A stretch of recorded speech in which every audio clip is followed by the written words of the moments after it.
Eu pediria agora que todos se acomodassem da melhor maneira possível em suas cadeiras, fechassem os olhos e fizéssemos uma prece por todos nós, aprendizes que somos, todos nós que aqui estamos. Senhor, ilumina-nos a visão de trabalhadores imperfeitos. Justo juiz, ampara os criminosos e transviados. Construtor celeste, restaura as obras respeitáveis ameaçadas pela destruição. Divino médico, salva os doentes.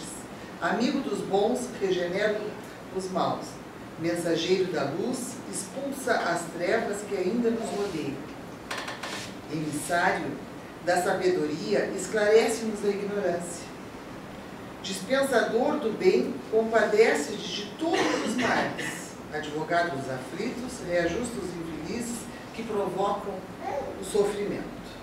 Sumo libertador, emancipa-nos a mente encarcerada em nossas próprias criações menos dignas. Benfeitor do aflito, estende compassivas mãos a todos aqueles que te desconhecem os princípios de amor e trabalho, humilde e perdão nas zonas inferiores da vida.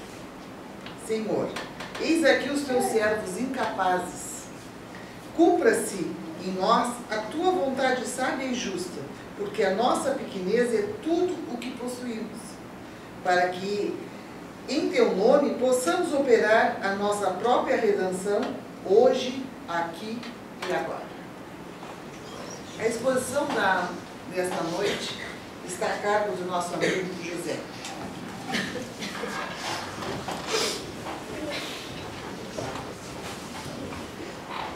Estimados irmãos, estimadas irmãs, que nos assistem aqui neste salão, no salão de cima, que possamos manter esse clima de paz pela harmonia das nossas vibrações. Primeiramente, quero agradecer ao Recanto de Luz pela caridade de nos convidar para compartilharmos um pouco das nossas reflexões. O tema a que nos foi proposto para a noite de hoje é um tema de singular importância, porque diz respeito não somente a nós, encarnados e desencarnados, que aqui estamos no planeta Terra, mas, sobretudo, diz respeito a todo ser inteligente do universo. O nosso tema é movimentação dos pensamentos. E para abordá-lo, sob o enfoque do tríplice aspecto da doutrina espírita, podemos enveredar pelo aspecto científico, citando, por exemplo, as pesquisas do Dr. Sérgio Felipe de Oliveira, médico, psiquiatra, fundador da Universidade Internacional das Ciências do Espírito, profundo pesquisador da glândula pineal, epífise, que mereceu da própria Universidade de São Paulo, a USP, um setor específico para desenvolvimento das suas atividades, das suas pesquisas na área da mediunidade. O Dr. Sérgio Felipe, através de suas pesquisas, nos comprova o que já há muito tempo os benfeitores da espiritualidade maior já haviam lançado sobre a Terra pelas mãos trabalhadoras de diversos médiuns. O que o Dr. Sérgio Felipe comprovou é que através da movimentação dos nossos pensamentos, através da geração das nossas ideias, realizamos modificações no nosso corpo físico e no nosso corpo espiritual, também chamado perispírito. Essas transformações, essas modificações, criam alterações nas nossas células físicas, nas nossas células psíquicas. O que podemos concluir que nós somos os autores das nossas felicidades, somos os construtores do nosso destino, das realizações que nos dizem respeito.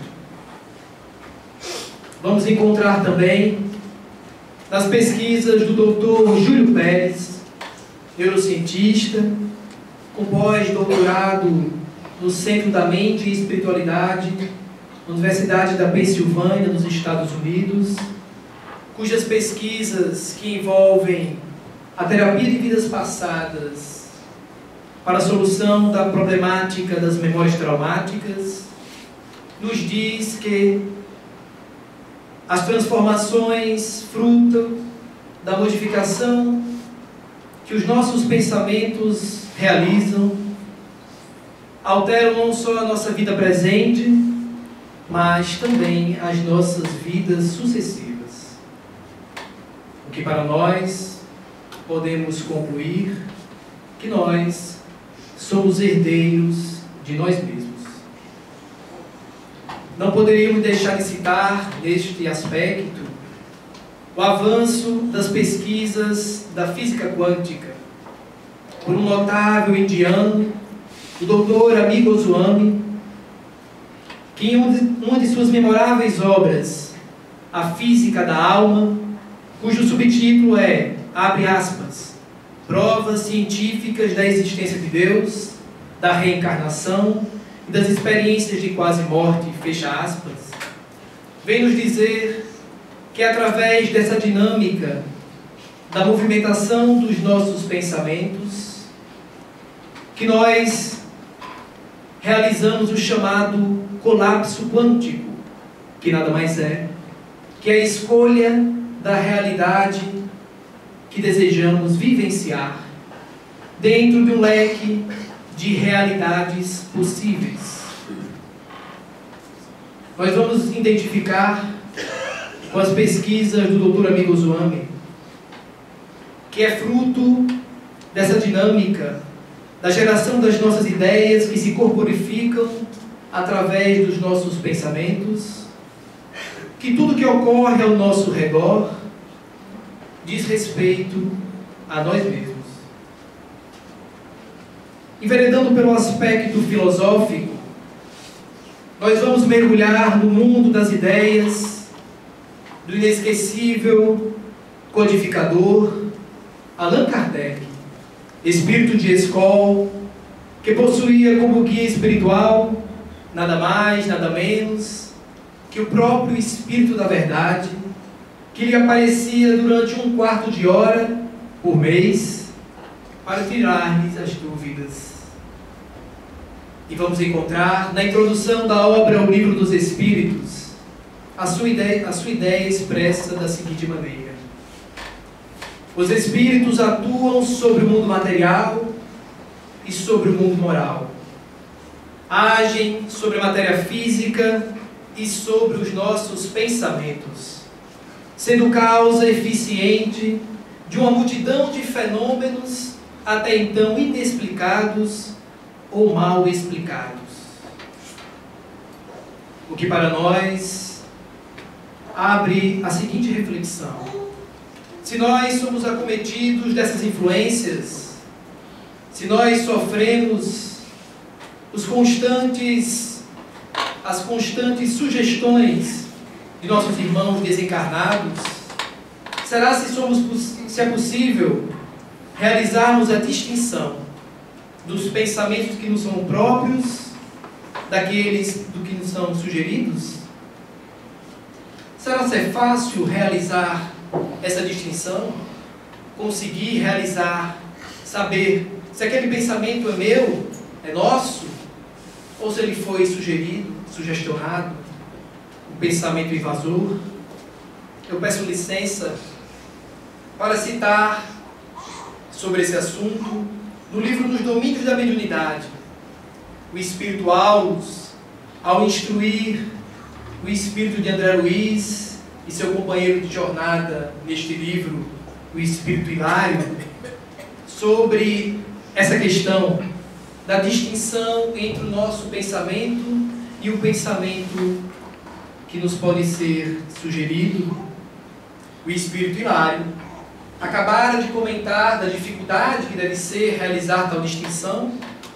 Então o espírito Aulus assim se referiu: qualquer pessoa que saiba manejar a própria atenção observará a mudança, de vez que o nosso pensamento vibra em certo grau de frequência, a concretizar-se em nossa maneira especial de expressão no círculo dos hábitos e dos pontos de vista, dos modos e do estilo de que nos são peculiares.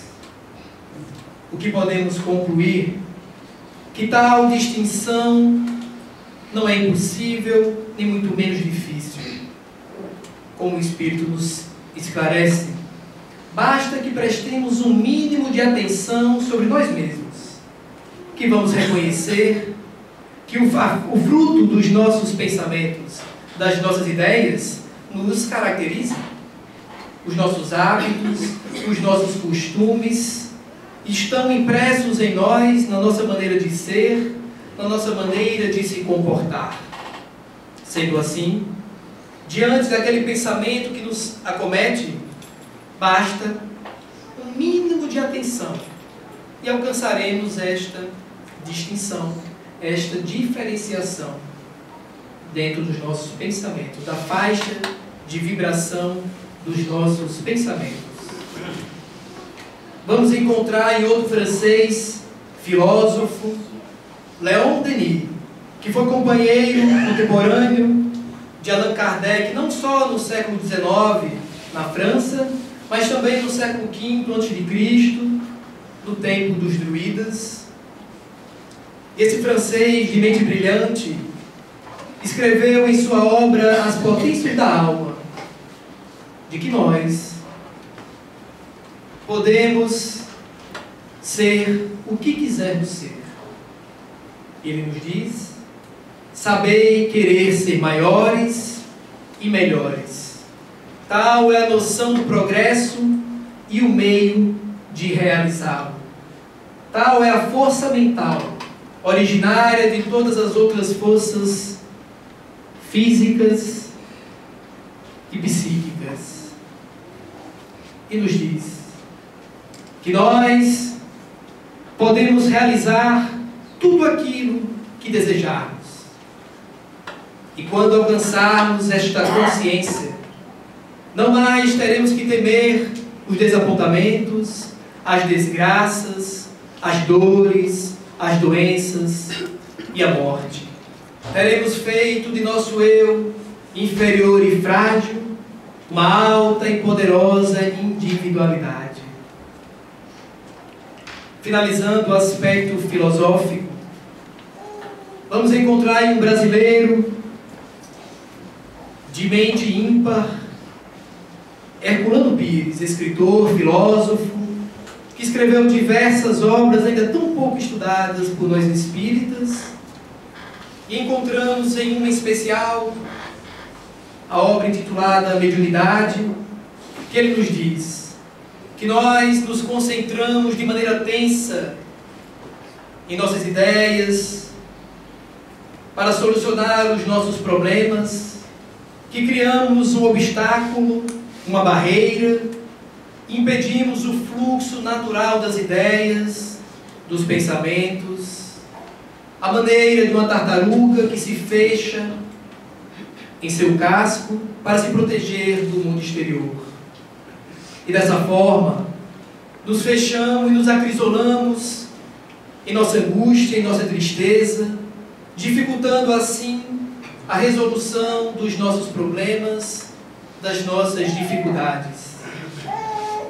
E ele nos diz que é fundamental que a gente alcance a serenidade, que a gente consiga manter a nossa faixa de pensamento, a nossa faixa de vibração cada vez mais elevada, para que consigamos assim encontrar o melhor caminho, a melhor solução, para que possamos alcançar e tomar as melhores decisões nas nossas vidas.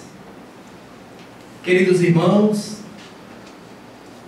apesar da importância do aspecto científico, do aspecto filosófico, na noite de hoje queremos nos dar enfoque no terceiro aspecto da doutrina espírita.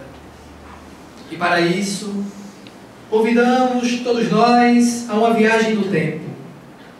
No tempo da Palestina de outrora, para bebermos na fonte fecunda do amor não amado.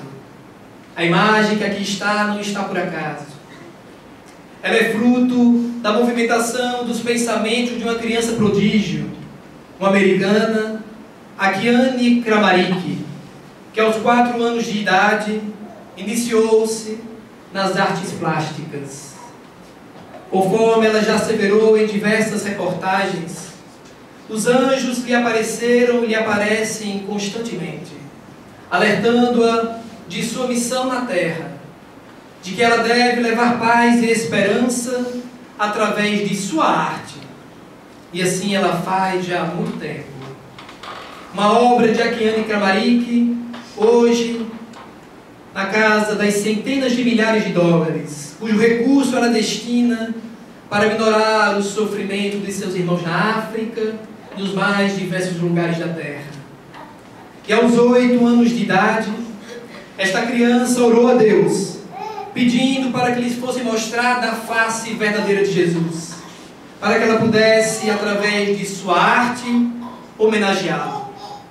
E eis que no dia seguinte, bate à sua porta um desconhecido e lhe diz: sou o carpinteiro, vim ser um modelo para o seu quadro. E assim ela pintou esta obra, em que ela titulou O Príncipe da Paz.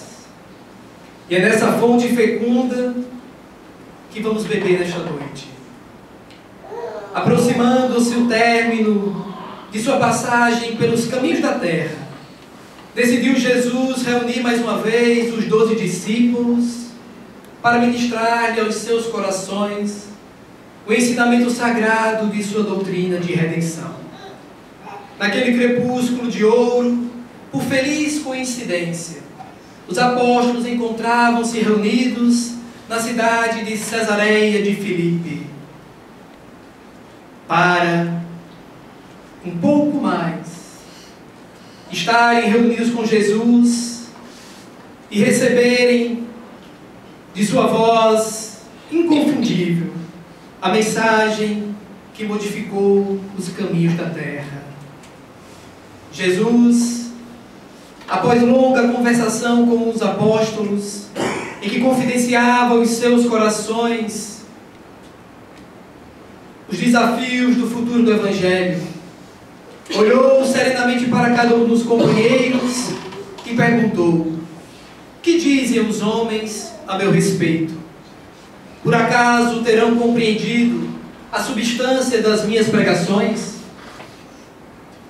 João disse ter ouvido de alguns amigos que tratava-se Jesus de ser o profeta Elias, que havia regressado dos céus após a sua subida triunfal num carro flamejante.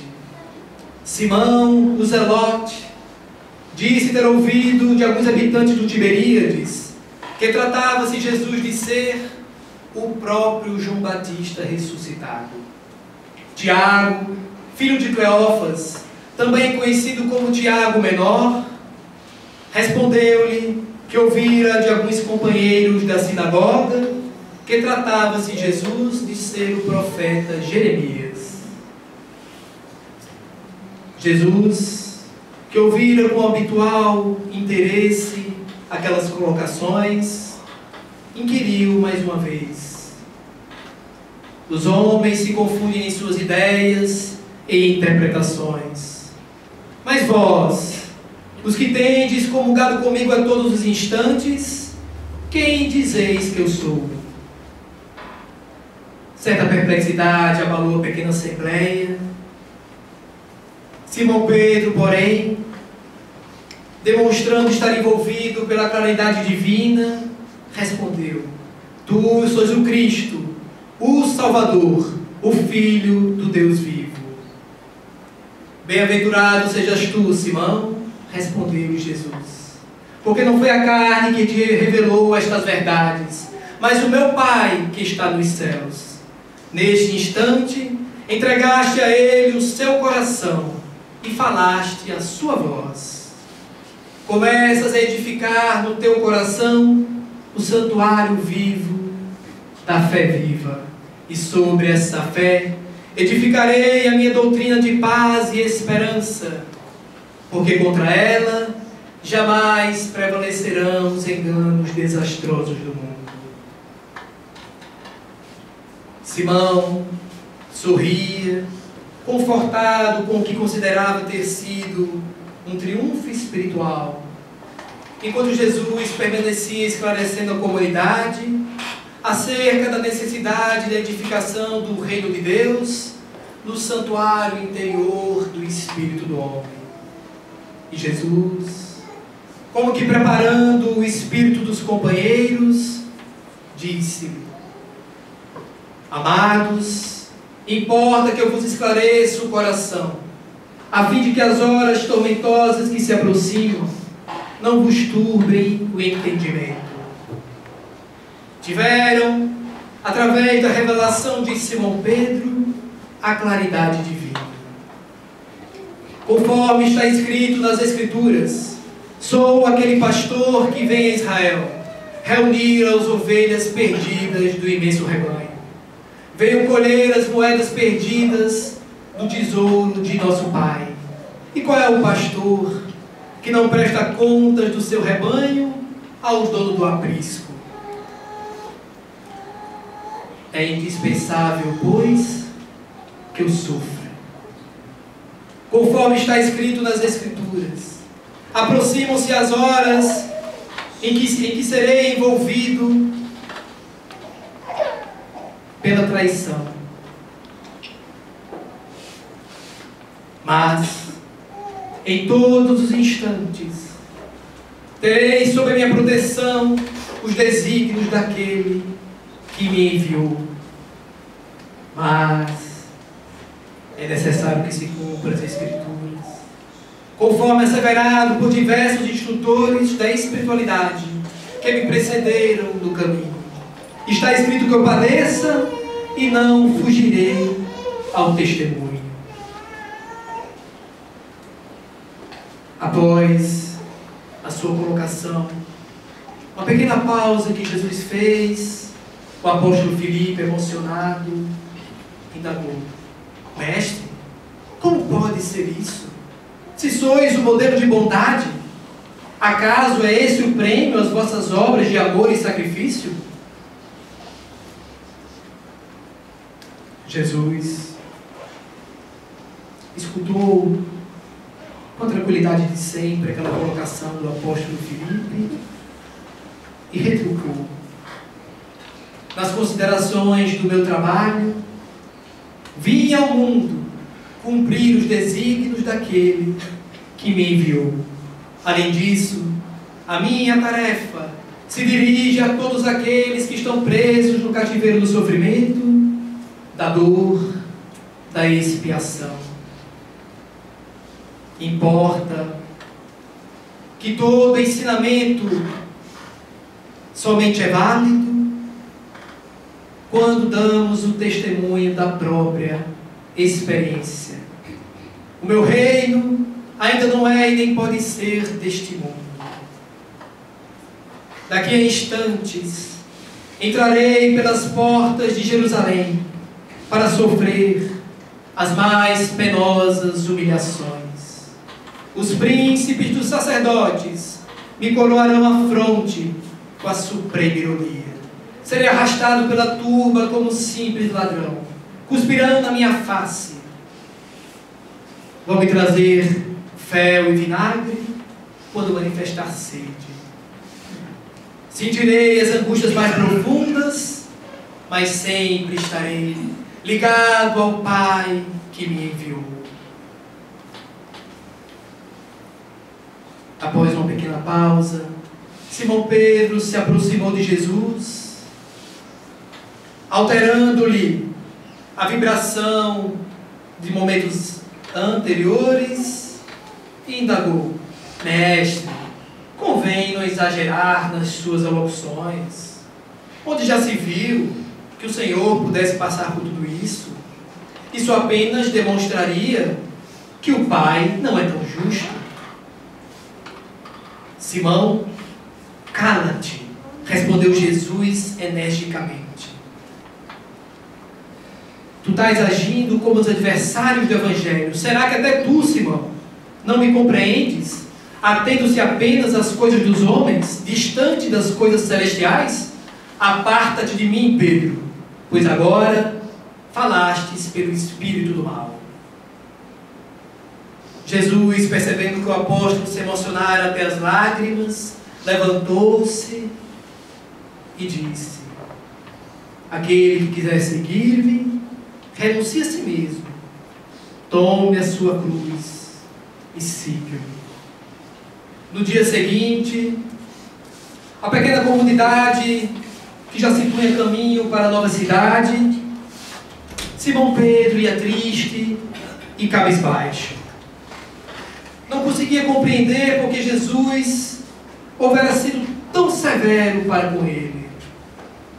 Na verdade, ponderara melhor as suas colocações e os seus pensamentos e reconhecera que Jesus não tinha guardado nenhuma mágoa, pois o riso e a alegria eram espontâneos.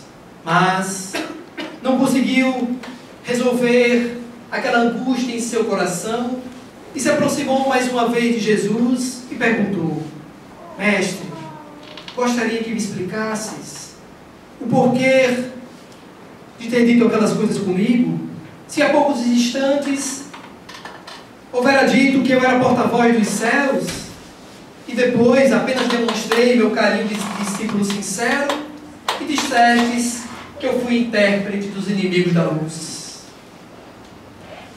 E Jesus, olhando bondosamente para Simão Pedro, disse: Simão, ainda não aprendestes toda a lição da vigilância. A criatura na terra precisa aproveitar todas as oportunidades de iluminação interior em seu caminho para Deus. É necessário que vigies o teu espírito e os teus pensamentos, porque basta um pensamento de amor para que te eleve aos céus. Mas, algumas vezes, basta uma palavra menos digna ou uma consideração fútil para que o homem na terra se situe no campo do estacionamento e do desespero das trevas. Simão, para que o homem alcance o progresso e a evolução, é necessário resistir às tentações. Simão Pedro, calando para refletir, retirou-se. Queridos irmãos, diante dessa postura e dessa passagem de Jesus com os apóstolos, em especial com Simão Pedro, encontramos uma lição fundamental para todos nós. A movimentação de nossos pensamentos, junto com os sentimentos que nutrimos, são os responsáveis pela nossa felicidade ou a nossa infelicidade. Nós somos os protagonistas da nossa vida. Nós somos os responsáveis pelas desgraças e pelas alegrias que vivenciamos.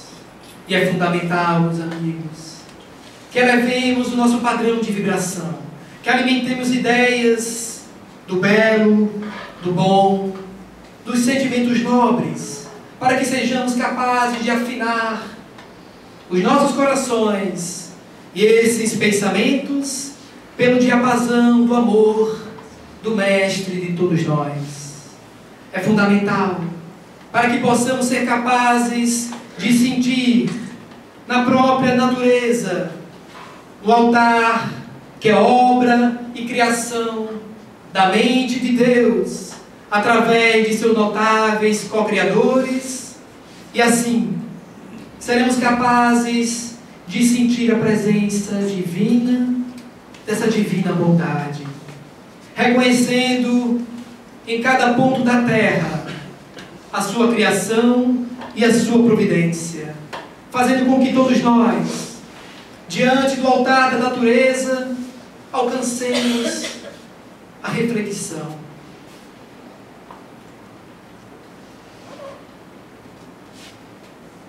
O que é que cada um de nós quer para si? O mundo à nossa volta nos dá um exemplo da criação de Deus. E nós, o que desejamos para nós? Nós somos exatamente tudo aquilo que quisermos ser para nós. E olhando a criação divina, podemos perguntar.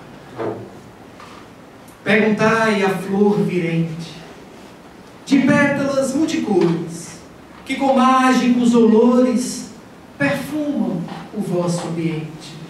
O que fazem cá no mundo, tão viçosas, perfumadas, pelas sendas desoladas deste abismo tão profundo, como o sorriso dos céus, essas flores perfumosas responderiam formosas: nós marchamos para Deus. A ave que poetiza com seus cânticos maviosos vossos campos dadivosos em beleza que harmoniza. Se perguntasseis também, ela vos retrucaria: caminhamos na alegria para a luz e para o bem. Tudo, pois, em ascensão, marcha o progresso incessante, a alvorada rutilante da sublime perfeição. Segue, pois, irmãos terrenos, pelas trilhas luminosas, caminhai sempre serenos, entre os lírios e entre as rosas, entre os lírios da bondade, entre as rosas da ternura, espargindo a caridade, consolando a desventura. Só assim caminharemos nessa eterna evolução, e no bem conquistaremos a suprema perfeição. Muito obrigado.